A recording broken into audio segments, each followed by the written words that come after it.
journal for different reasons. Stress relief, planning and focus, to document things like the weather, travel, finances. The possibilities are endless, really. Today, we're going to focus on my favorite, journaling for self-discovery, learning to know yourself better so you can love yourself more. Hi, I'm Elsa Borsa, life coach and joy advocate for women who want to feel more confident, joyful, and supported in their everyday lives. Thanks for stopping by today. Today is day 2 of my 7-day journaling series, and today we're discussing how to journal for self-discovery. People journal for many different reasons. Time management and focus, stress relief, to access creativity, to keep track of things like the weather, finances, what you're having for dinner this evening. The possibilities are endless, really. Today I'm going to talk to you about my favorite reason for journaling, which is self-discovery. Learning to know yourself better so you can love yourself more. For me, journaling has always been a tool to understand myself better, to sort through my feelings, and to gain perspective. When I'm speaking with clients, 3 of the most common feelings they're seeking are confidence, clarity on how to make life feel more like they want it to feel, and deeper connections with themselves and those they love. The key to obtaining these 3 things begins with one common denominator: self-discovery. Journaling for self-discovery looks quite a bit different than journaling to chronicle the weather or day-to-day events. Over the next 5 days, I'm going to guide you through part of the process I use with my clients to help them gain more confidence, clarity, and connection. But before we jump into all of that, today I'm going to teach you how to approach journaling with the intent of self-discovery. Full disclosure here, if you're watching this video or following this journaling series so that you get a detailed list of instructions or rules to follow, you're in the wrong place. I believe that in order to truly access, accept, and dare I say even love the deepest parts of yourself, you need to learn to listen to that little voice inside you that actually knows all of the answers you're seeking. That little voice, your intuition.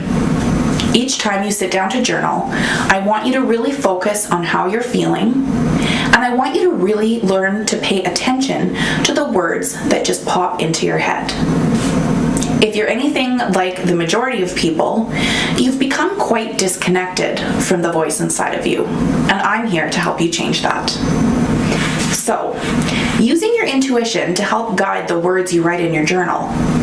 How does that work? The biggest lesson here is to let go of your inhibitions. That can be a lot easier said than done. Believe me, I know.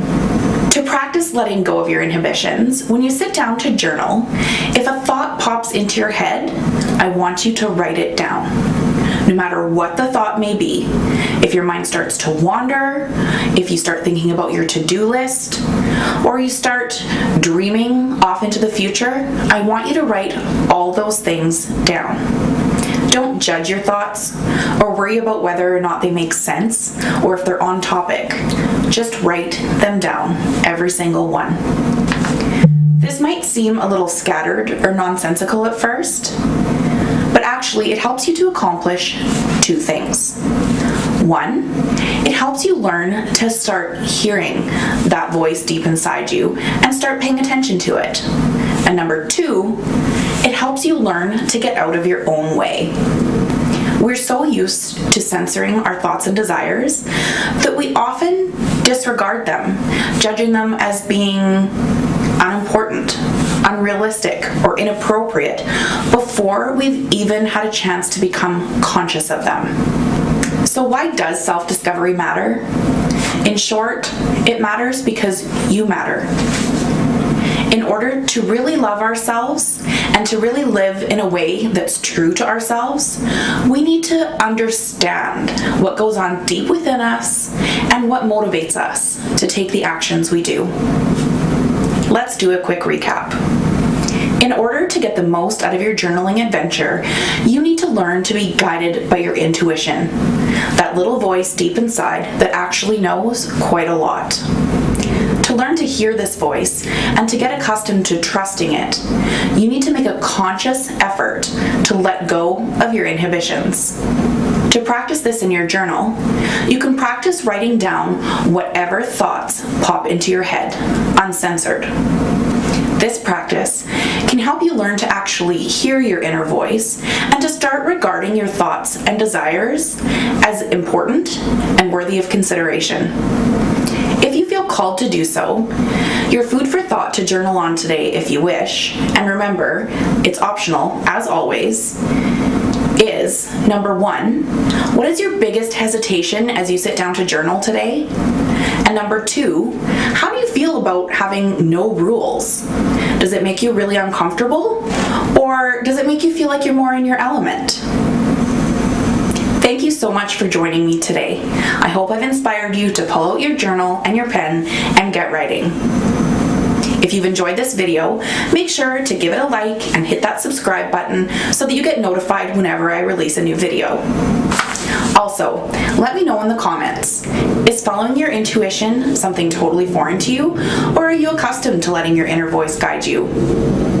Are you excited to dive into self-discovery, or is it totally intimidating? I'd love to know.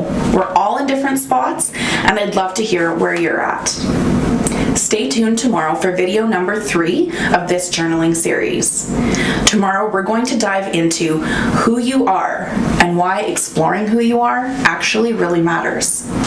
If you missed video number 1, you can click the link in the description box to check it out. Thanks so much for stopping by, and I'll see you back here tomorrow.